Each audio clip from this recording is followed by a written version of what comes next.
We are a people that follow after those things that make for peace, love, and unity.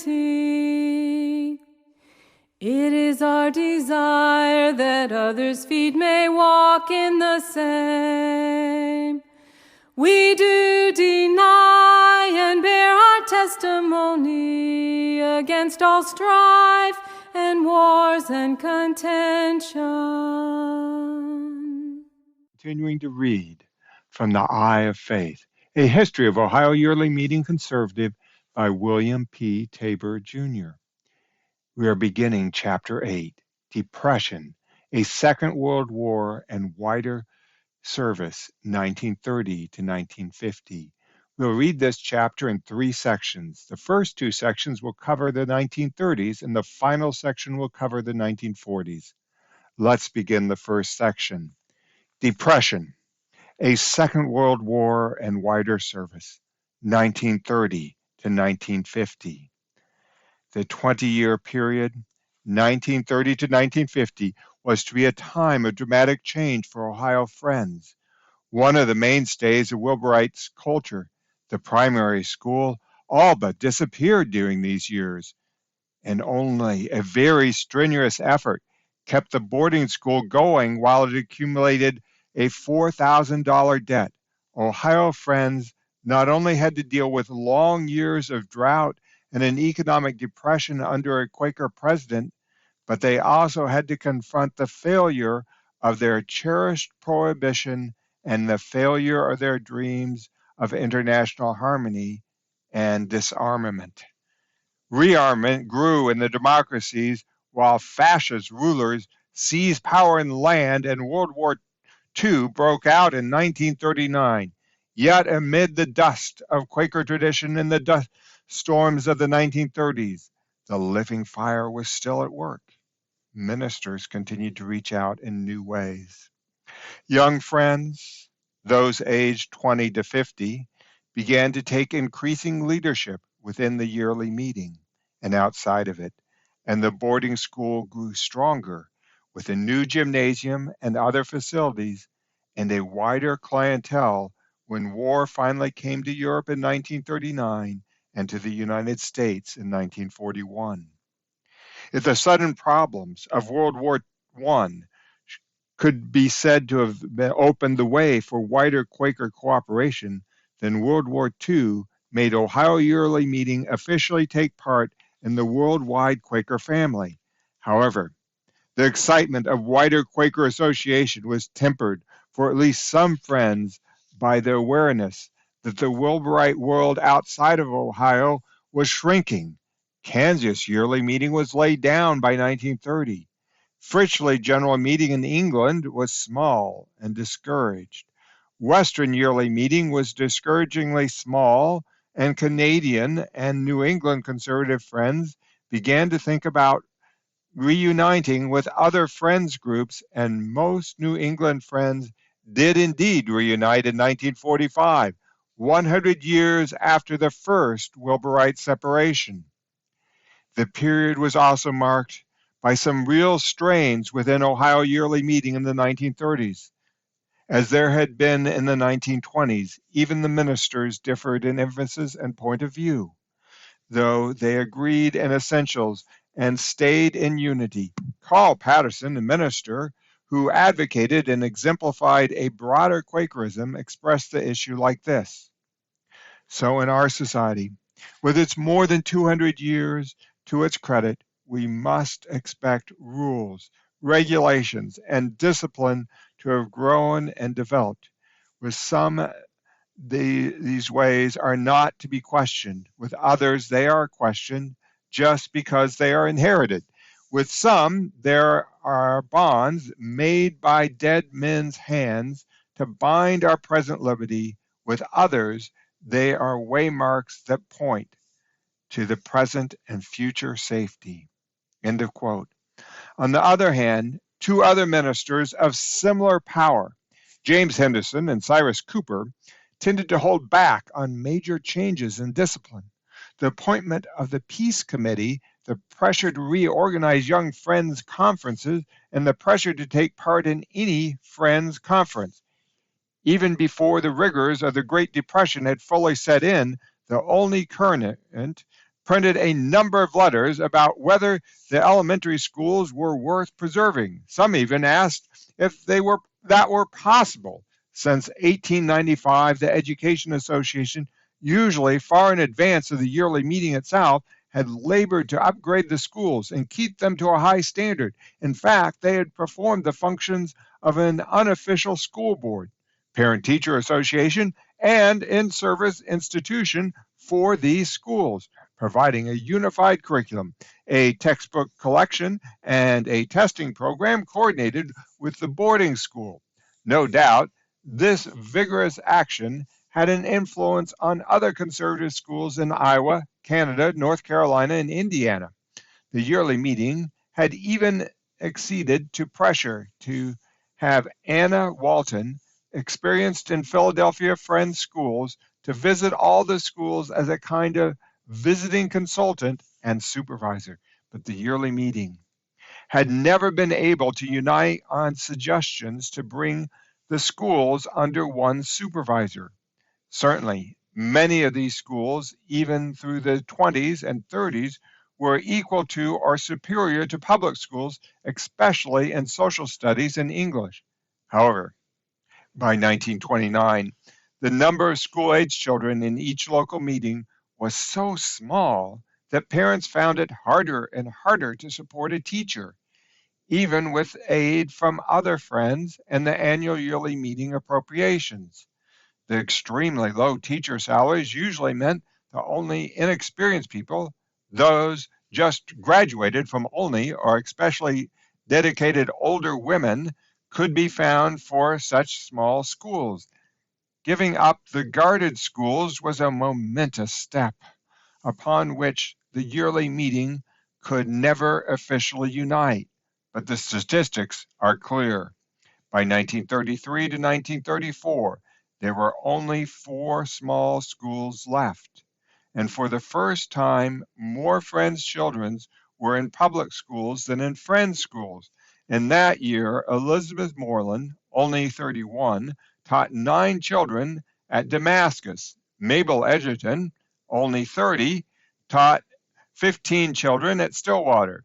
Casey Smith, only graduate in 18, taught 11 at Fairhope, and Marion Dudna, an only 23 graduate, taught 9 at Chestnut Ridge, Somerset Monthly Meeting. 2 years later, only Stillwater Quarterly Meeting was still hanging on with 3 small schools at Ridge, Stillwater, and Fairhope. By 1936, Whittier, Iowa, gave up the last conservative Friends school outside Ohio yearly meeting. In 1941, Stillwater closed its school. In 1943, Fairhope closed, leaving Chestnut Ridge the last school until Fairhope reopened at the end of the war. In 1939, in late January at Olney, at which would still be called Teachers' Meeting for some years, the Educational Association of Ohio yearly meeting finally voted itself out of existence. The January Teachers' Meeting itself continued to be held, however, now under the care of the Olney Alumni Association. The annual gathering would, for some time, continue to feature basketball games between students and alumni in the afternoon and a speaker. The subject was usually peace during the evening. But if the yearly meeting was giving up on elementary schools, it remained committed to saving the boarding school during the drought and the Depression. As if to prepare for hard times, the committee chose vigorous 50-year-old Gilbert Thomas to become superintendent in the difficult summer of 1930. He was younger than all recent superintendents, and he and his wife Rachel were the first superintendent and matron who did not dress in the old plain way, even though their clothing was simple and muted in style, color, and pattern. Gilbert had been a prosperous, progressive farmer, and he was known in 4 counties as a leader in the Farm Bureau. He was a man of conscience and a faithful, loyal friend, attending midweek meeting and all of the other meetings, like the halfway picnic on the official and unofficial level of Ohio yearly meeting. Like Rufus Jones before him, he had been prophesied over as a child by a Quaker minister, and he had had at least one prophetic vision as a child, but he was too fast for the more old style and traditional friends. Even James Henderson was uneasy at first, believing that Gilbert was not spiritually ready for the task. Other ministers, notably especially Carl Patterson, warmly supported Gilbert and Rachel from the first, so that they began their heavy task with wide support. When they left their comfortable farm home near Harrisville for their superintendent's quarters, a parlor and a bedroom separated by a public hallway in the center of Olney's main building, they were also assuming an important leadership in the life of the yearly meeting itself, although Rachel's life would be cut short by pneumonia. In 1938, Gilbert would stay at this point of influence for 15 years. Gilbert and Rachel were already in their 2 rooms at the boarding school when, after a very dry summer of sparse crops that made it impossible for many parents to pay even for the prior year's tuition, the school committee told the 1930 yearly meeting how bad things had become. Beginning of quote. We must continue to make great endeavors to not allow it to fail. Conditions bearing on the maintenance of the school have been unusually discouraging. This not only appears in the constantly reduced number of students attending and expecting to attend, but we are this year experiencing conditions of weather and national business depression that has not only reduced the income from the school farm, but has greatly to do with the inconvenience of parents to meet the charge for board and tuition. This tends to increase the aggregate amount of notes and accounts due to the school, causing much financial embarrassment. With decreasing and ever more scattered membership, it is apparent that great sacrifice than we have yet known in the past may be required to keep the school as we desire it. End of quote. Olney survived the years of drought and depression because many people did indeed make the great endeavor. The first year the school stayed open because Gilbert Thomas and Weather Hutton went on a fundraising trip among Philadelphia friends, collecting a total of $2,550 from outside the yearly meeting. And they were able to report to the yearly meeting in 1931 that all tuition for the previous year had been paid off. Gilbert and Rachel cut back expenses everywhere. Salaries were low. They're only lower than the teachers. The school became as self-sufficient as possible, farming more land, planting more garden, preserving more food with fewer paid workers. Some local friends helped, and more students were able to work for the school. And in 1932 to 33, tuition was cut to $30 a semester, and school opening was delayed by 2 weeks so that farm boys could help get in a little more harvest before leaving for school. By 1934 and 1935, it was clear that all of these strenuous efforts were paying off. Enrollment was up again. The barns were full as a result of increased farming and better weather, and the current bills were being paid. The editors of the alumni managed Olney Current were faced with similar problems at this time. Could the publication survive with fewer people apparently able to support it? During the 1934, they economized by dropping one issue, and in 1935 they began accepting advertising. Fortunately, such measures worked, and the magazine continued its very important role.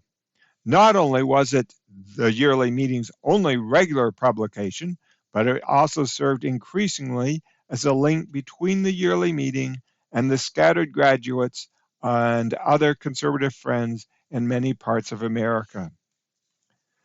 Once the early strenuous years of the Depression were past, other changes came to the boarding school. By 1935, the time had come for Wetherell Hutton to retire after teaching at Olney for 32 years, 24 of them as principal.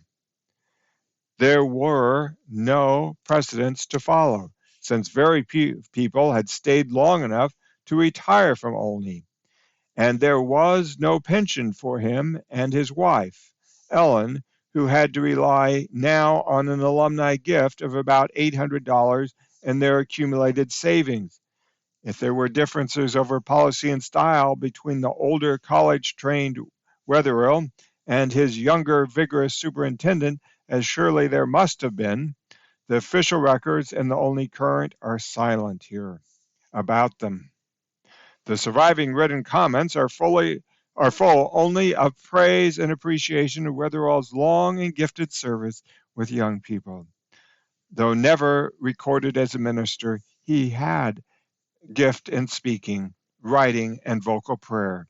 He had been active in the Meeting for Sufferings since his work on its special committee in World War I, and he was clerk of the body from 1927 until about the year before his death in 1943.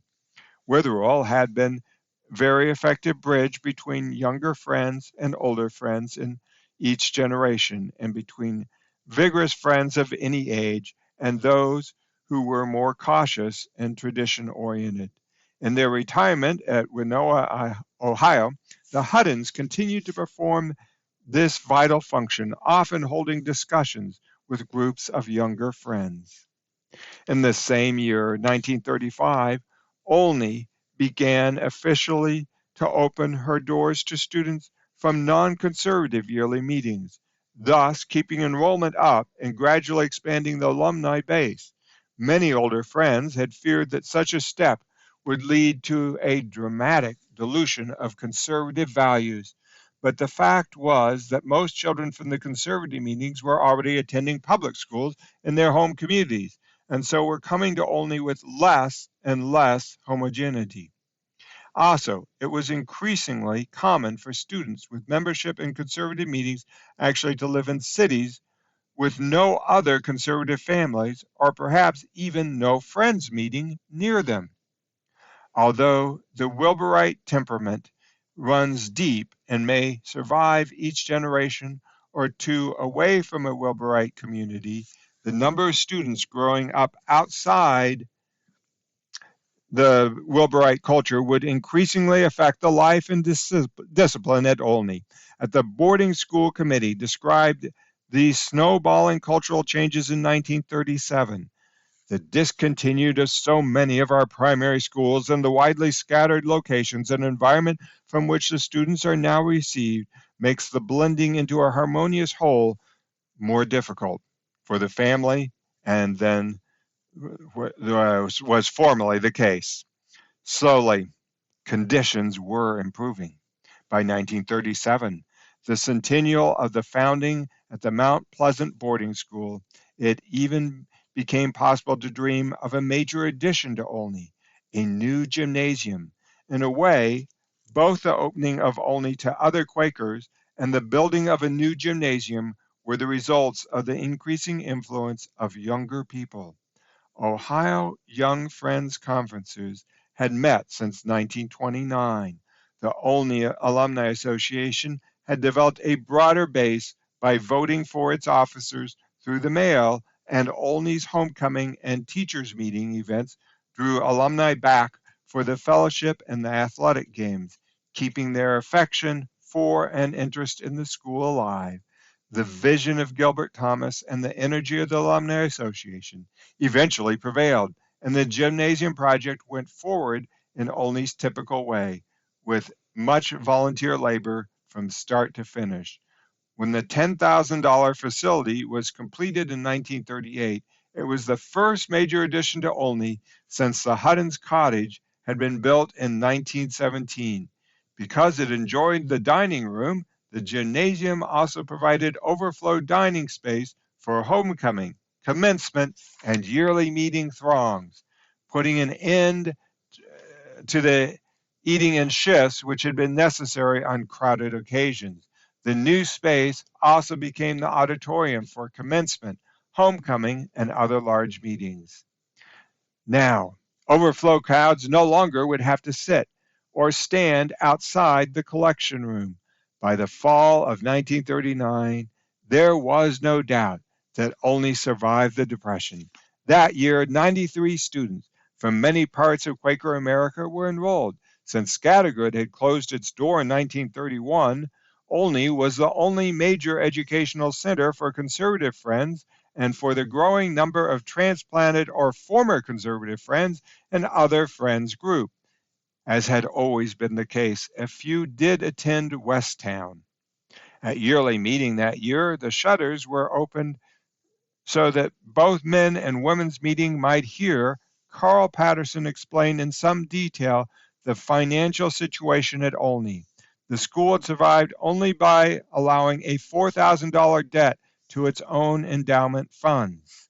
This debt should now be liquidated since the Depression was really over. Accordingly, a special committee was appointed to canvass the membership as in times past. An Ohio yearly meeting by voluntary contribution wiped out the Depression debt in 2 years. In the 1930s and 1940s, the members of Ohio Yearly Meeting could not agree about many topics. Should they start Sunday schools? What was to be their stand on plainness? Was higher education a good or an evil? What was an acceptable recreation? Movies? Radios? Reading the Sunday paper? Dancing? Reading novels? Should the yearly meeting encourage young friends conferences? However, one strong gospel theme which Ohio Yearly Meeting could pursue with some vigor on both official and unofficial levels was the Christian concern for peace and social compassion. From its appointment in 1928, the Peace Committee became, after the Boarding School Committee, the most important and active committee at the yearly meeting. It was especially important because it gave many younger or less conservative Friends their only way to share the work of the yearly meeting. Its first clerk was a minister and former clerk of the yearly meeting, Carl Patterson, who was personally very active on behalf of peace, even after he asked to retire in 1934 and was replaced by Emma Johnson, a Barnesville farm wife of strong character and who had only moderately plain. Finally, as war approached in 1941, Albert Livesey, a vigorous Barnesville orchidist and a thoroughly modern and ecumenical Friend, began his long clerkship of this committee. The committee's early activities included circulating literature and posters to schools, furnishing speakers to meetings, writing letters to protest required military training at Ohio State University, sponsoring a speaking contest, making contact with legislatures, and getting articles in local papers. By 1935, books from the committee's circulating library on peace were reaching 80 homes, and from about 1936 on, the committee began to arrange a speaker from outside of Ohio Yearly Meeting for the Saturday night meeting at Yearly Meeting. The Peace Committee would continue to procure a speaker for this evening until the 1960s. They also had a peace library at the boarding school. By 1938 and 1939, there are records of people like James Henderson and Albert Livesey. Rachel Livesey and Ruth Livesey attended national peace conferences. For a time, Albert Livesey, others reported these conferences on a weekly radio program on WWVA, sponsored by the Ohio Valley Peace Council, of which Short Creek Meeting was a member.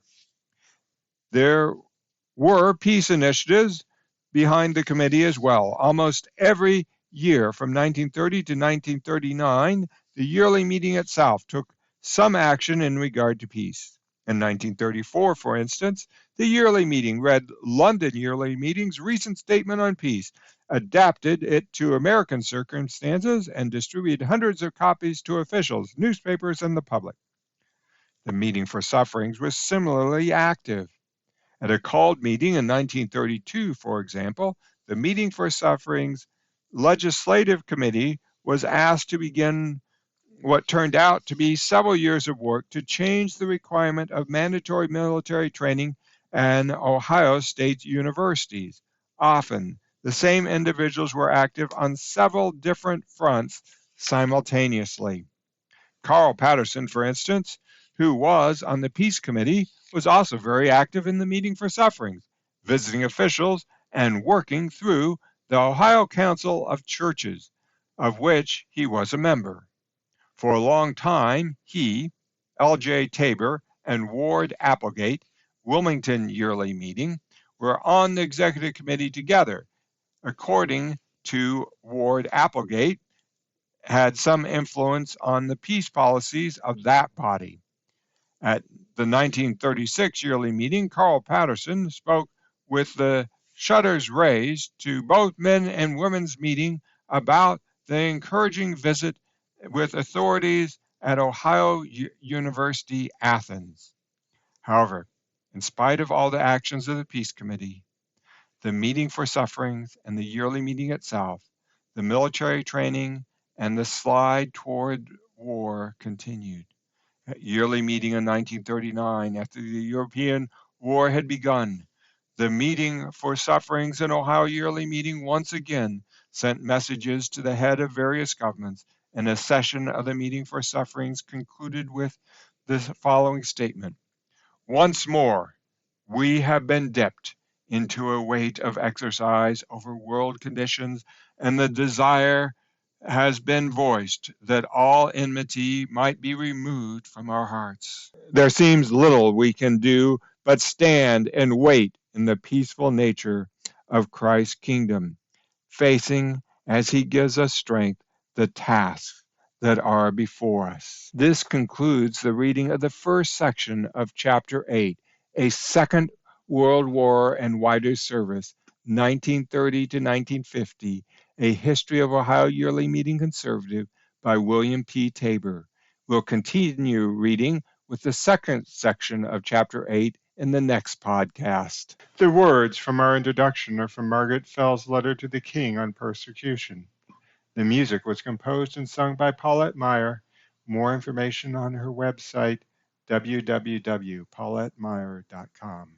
We are a people that follow after those things that make for peace, love, and unity. It is our desire that others' feet may walk in the same. We do deny and bear our testimony against all strife and wars and contention.